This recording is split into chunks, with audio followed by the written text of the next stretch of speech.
Hello, I hope all of you will be quite good and preparing for your forthcoming test. जैसा बताया था हमने, ये एक ऑनलाइन टेस्ट होगा, उसके बाद स्कूल खुलने के बाद हो सकता है। अभी जो टेस्ट होगा इसके लिए 2 ही चैप्टर आप लोग को पढ़ना, first and second solution and electrochemistry. School खुलने के बाद जब होगा तो 3 चैप्टर कंसिडर किया जाएगा। आज हम लोग डिस्कस करेंगे, पीछे के पार्ट को आगे बढ़ाते हुए, the factors affecting rate of reaction. Rate of reaction मतलब रिएक्शन की स्पीड, रिएक्शन की वेलोसिटी कई फैक्टर पे डिपेंड करती है। यानी रिएक्शन फास्ट हो सकती है, स्लो हो सकती है, depending upon several factors.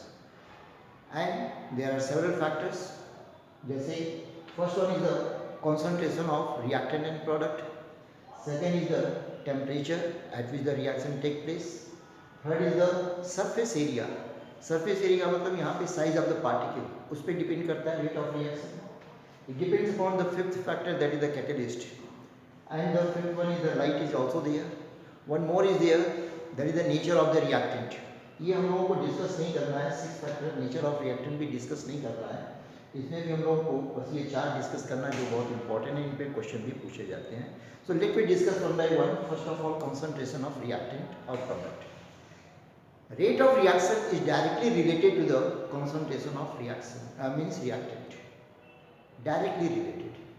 Reactant जितना ज़्यादा होगा, rate of reaction उतनी ही fast होगी। इसका मतलब ऐसा क्यों होता है? What the reason? The reason is very simple. एक चीज़ तो ये जान लें, कोई भी reaction जो होती है, the product is formed after the collision between the reacting particles. Reactant particle जब collide करेंगे आपस में, तभी product बनता है। तो यदि कंसंट्रेशन ऑफ रिएक्टेंट ज़्यादा होगा, बहुत ज़्यादा रिएक्टेंट होगी, तो probability of collision between them would be very high. और जितनी ज़्यादा प्रोबेबिलिटी कोलिजन की होगी, rate of formation of product would be more, rate of reaction would be high. So that's why the concentration of reactant हमेशा higher side पे रखा जाता है। हायर साइड पे रखेंगे तो प्रोबेबिलिटी ऑफ कोलिजन ज़्यादा होगी, तो रेट ऑफ रिएक्शन ज़्यादा होगी, रेट ऑफ रिएक्शन फास्ट होगी और जल्दी जल्दी हम लोग को प्रोडक्ट मिलेगा। साइमल्टेनियसली प्रोडक्ट की कंसंट्रेशन कम होनी चाहिए, प्रोडक्ट की कंसंट्रेशन कम होनी चाहिए, तब क्या होगा, रिएक्टेंट रिएक्ट करके प्रोडक्ट फॉर्म करेगा। दैट्स वाई प्रोविजन क्या होता है फैक्ट्रीज वगैरह में या जो भी हम लोग बनाते हैं, जब प्रोडक्ट बनाया जाता है तो प्रोडक्ट को धीरे धीरे रिमूव भी किया जाता है, so that more and more reactant convert into the product. So it is directly related to the concentration of reactant, but it is not with the product. Product को हमेशा कम रखा जाता है, लोअर कंसंट्रेशन पे रखा जाता है। Is it clear? Now the second factor is the temperature. Temperature is very much important. हम लोग देखते हैं कुकिंग जो होती है वो हाई टेम्परेचर पे होती है, स्लो टेम्परेचर पे कुकिंग स्लो होती है। टेम्परेचर बढ़ा देते हैं तो कुकिंग बहुत फास्ट हो जाती है। Cooking is also a chemical process. होता कैसे है? What is the means it is also related, temperature is directly related to rate of reaction. ज़्यादा टेम्परेचर होगा, रिएक्शन की रेट ज़्यादा होगी। What's the reason of it?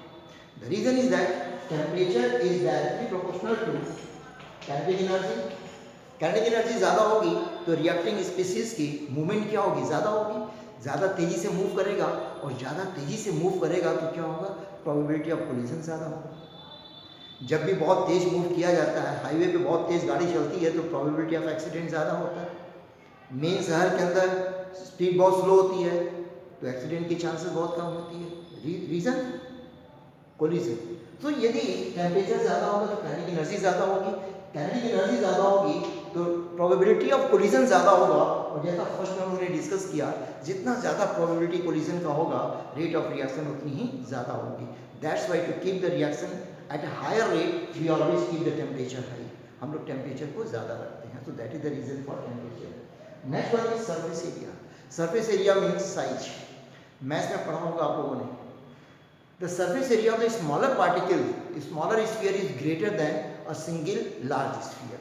ये पढ़ा होगा आप लोगों ने। So जितनी ज़्यादा सरफेस एरिया होगी, रेट ऑफ रिएक्शन उतनी ही फास्ट होगी। और इसके लिए क्या किया जाता है, रिएक्टेंट पार्टिकल्स की साइज को हमेशा कम रखा जाता है। They are taken in terms of the finely divided powder के फॉर्म में उनको लिया जाता है, बहुत एकदम पाउडर के फॉर्म में लिया जाता है, क्योंकि पाउडर में पार्टिकल बहुत छोटे छोटे होंगे। और जब पार्टिकल छोटे होंगे तो सरफेस एरिया ज़्यादा होगी, और सरफेस एरिया ज़्यादा होगी तो रेट ऑफ रिएक्शन ऑटोमेटिकली ज़्यादा हो जाएगी। कैटेलिस्ट का यही मेन फंक्शन होता है, they provide the surface, they are always taken in the very finely divided form, and जो कि अभी हम लोग आगे डिस्कस करते हैं। तो larger is the surface area, greater is the rate of reaction.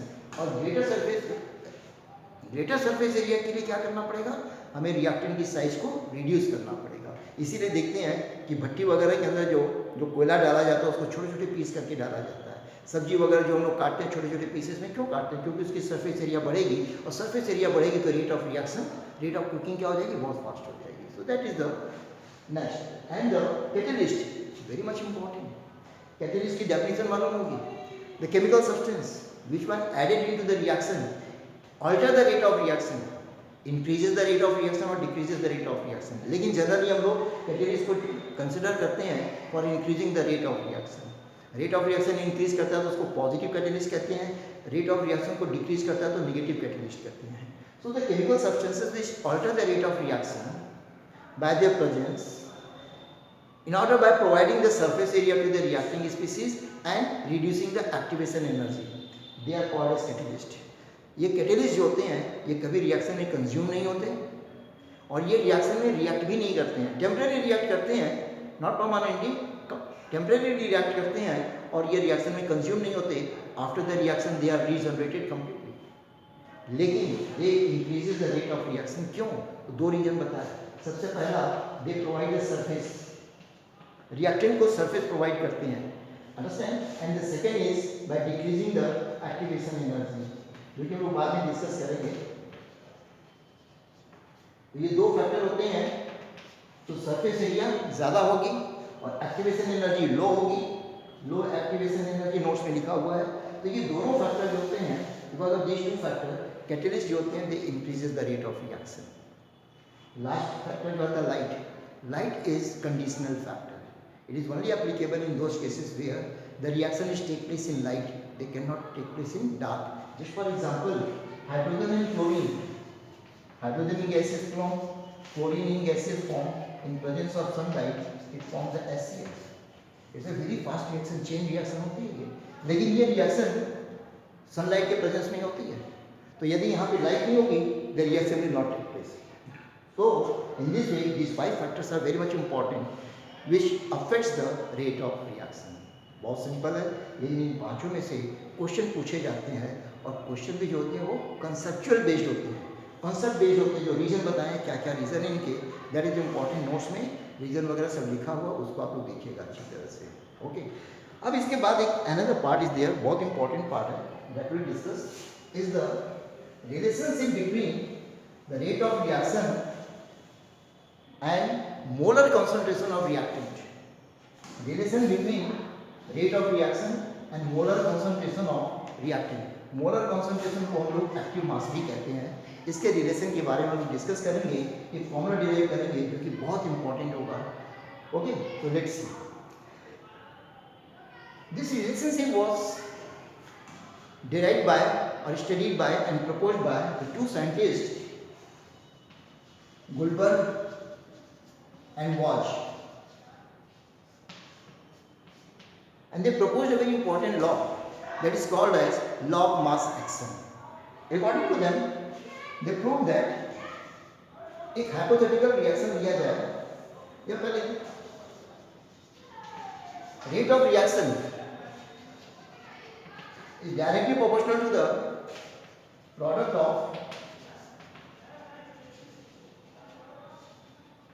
molar concentration of all the reactants at a given temperature.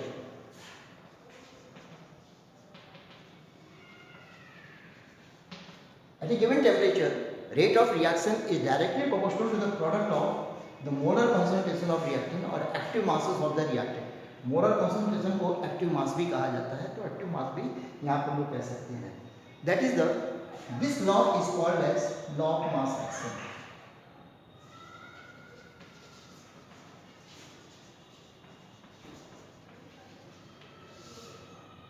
Okay, एक हाइपोथेटिकल इक्वेशन लिया गया यहाँ पे,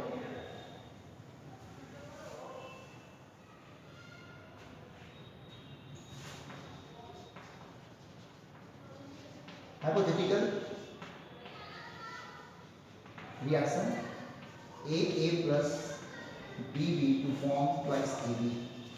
Let me put on the light.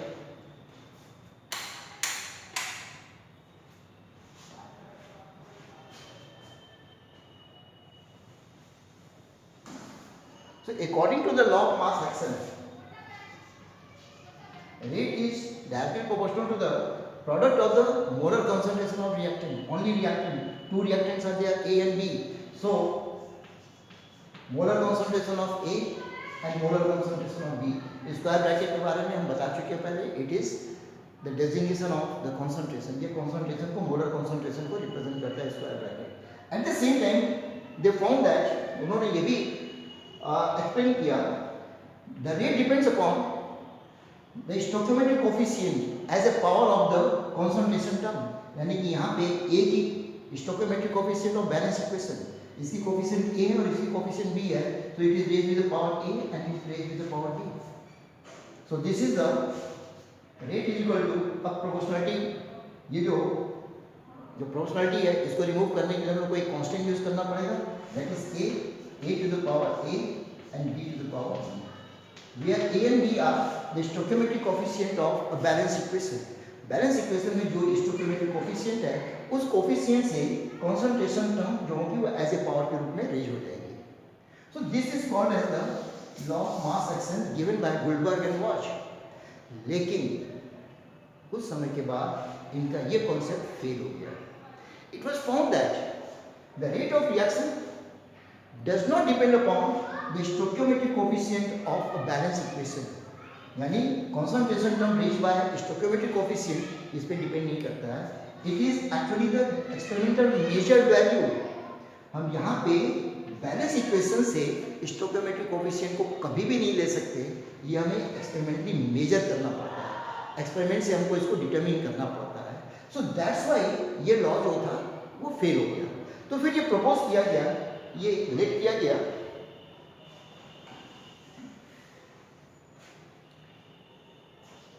Late x is the power of concentration term A and y is the power of concentration term B, which are experimental measured value. ये माना गया कि x, न कि a और b जो अभी लिखे थे, ये x और y पे डिपेंड करता है, जो कि एक्सपेरिमेंटल मेजर्ड वैल्यू है. So for from that point of view अब यहाँ पे ये चेंज हो जाएगा. In that case the rate is equal to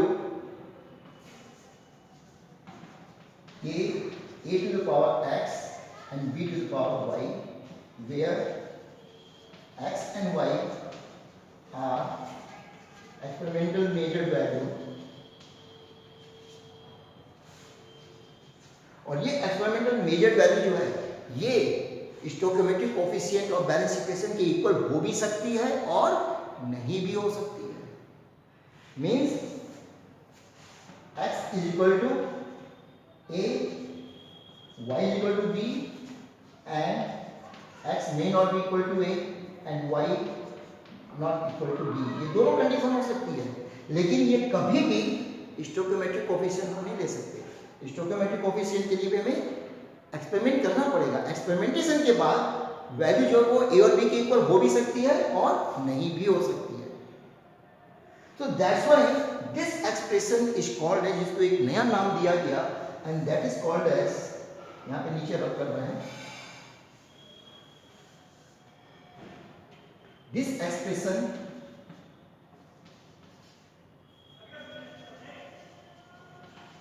is called as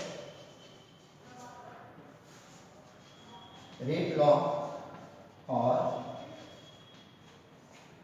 rate law expression.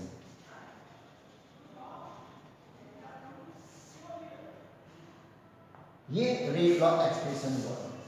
Numericals में जब भी हमको ये यूज करना पड़ेगा, न्यूमेरिकल्स में ये x और y की वैल्यू हमेशा हम लोग को दी रहेगी, क्योंकि एक्सपेरिमेंटल मेजर्ड वैल्यू है और ये वैल्यू हमेशा दिया रहेगा.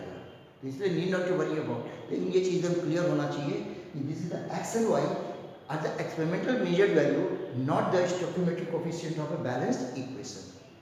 Is it clear? So this is the most important concept जो हमें याद रहना चाहिए और अच्छी तरह से इसको समझ लेना चाहिए.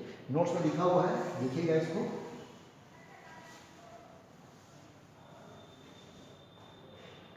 Since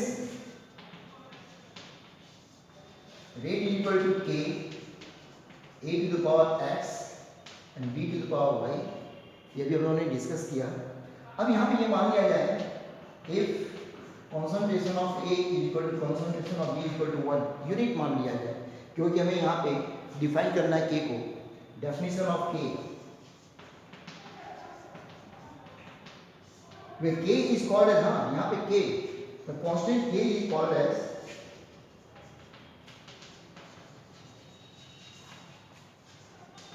rate constant और स्पेसिफिक रेट कांस्टेंट और वेलोसिटी कांस्टेंट. ये सब लिखा हुआ है, ये तो नोट्स में लिखा हुआ है आपको, जो हमने दिया था नोट्स में लिखा हुआ है. तो इस के को हम लोग कहते हैं रेट कांस्टेंट और स्पेसिफिक रेट कांस्टेंट भी कहते हैं या वेलोसिटी कांस्टेंट कहते हैं. लेकिन आगे हम लोग केवल एक ही टर्म से इसको याद रखेंगे, रेट कांस्टेंट. ओके, अब रेट कांस्टेंट को कैसे डिफाइन किया जाता है? इसको डिफाइन करने के लिए राइट साइड में जितने भी टर्म्स हैं कांस्टेंट के साथ, उन सारे टर्म्स को यूनिट कर दिया जाए, जैसे किया जाता है. तो यहाँ पे रेट किया है कि A equal to B equal to 1 mole per litre. ये कॉन्सेंट्रेशन अगर यूनिट हो जाए तो in that case rate is equal to K. Means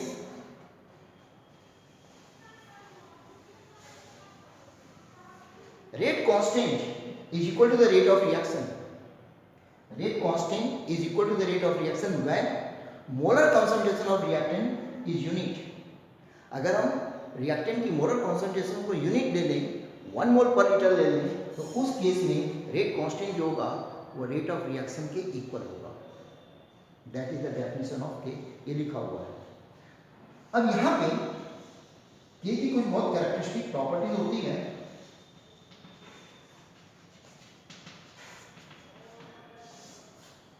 तो सबसे पहला अभी जो हम लोगों ने डिस्कस किया, K is the rate constant. अगर हम मेजर कर लिए तो इसका मतलब कि रिएक्शन की हमें रेट मिल गई, रिएक्शन की वेलोसिटी हमने मेजर कर लिया. Means rate constant is measure of rate of reaction. Rate constant at a given temperature for a reaction is a characteristic, ये प्रॉपर्टी होती है और ये कांस्टेंट वैल्यू होती है. लेकिन डिफरेंट टेम्परेचर पे रेट कांस्टेंट की वैल्यू डिफरेंट हो जाती है. डिफरेंट रिएक्शन के लिए रेट कांस्टेंट की वैल्यू डिफरेंट होती है. ये सब बहुत कैरेक्टरिस्टिक प्रॉपर्टी होती है. रेट कांस्टेंट की यूनिट जो होती है ये डिपेंड करती है ऑर्डर ऑफ रिएक्शन पे, जो हम लोग बाद में डिस्कस करेंगे. अभी डिस्कस नहीं करेंगे यूनिट के बारे में. ये ऑर्डर ऑफ रिएक्शन डिस्कस करने के बाद फिर इसकी यूनिट हम लोग डिस्कस करेंगे. And eight the same time the rate constant K does not depend upon the initial concentration of reactant. It is completely independent of the initial concentration of reactant. तो ये हम लोगों ने डिस्कस किया rate of reaction के बारे में. एक मैथमेटिकल एक्सप्रेशन हम लोगों ने डिराइव किया in which rate is directly proportional to the product of the molar concentration of the reactant, in which each reaction terms is raised by a power which is experimental measured value, which may or may not be equal to the stoichiometric coefficient of a balanced equation. ये हमेशा याद रखिएगा. It does not depend upon the stoichiometric coefficient. It is an experimental measured value. एक balance equation की coefficient को देख के हम पावर रेज नहीं कर सकते कंसंट्रेशन टर्म का. So that is the most important thing. And at the same time rate constant is equal to the rate of reaction, and that's why we measure the rate constant and we measure the rate of reaction. So that we have discussed. बहुत आसान है, इसको revise कीजिएगा, आसानी से समझ में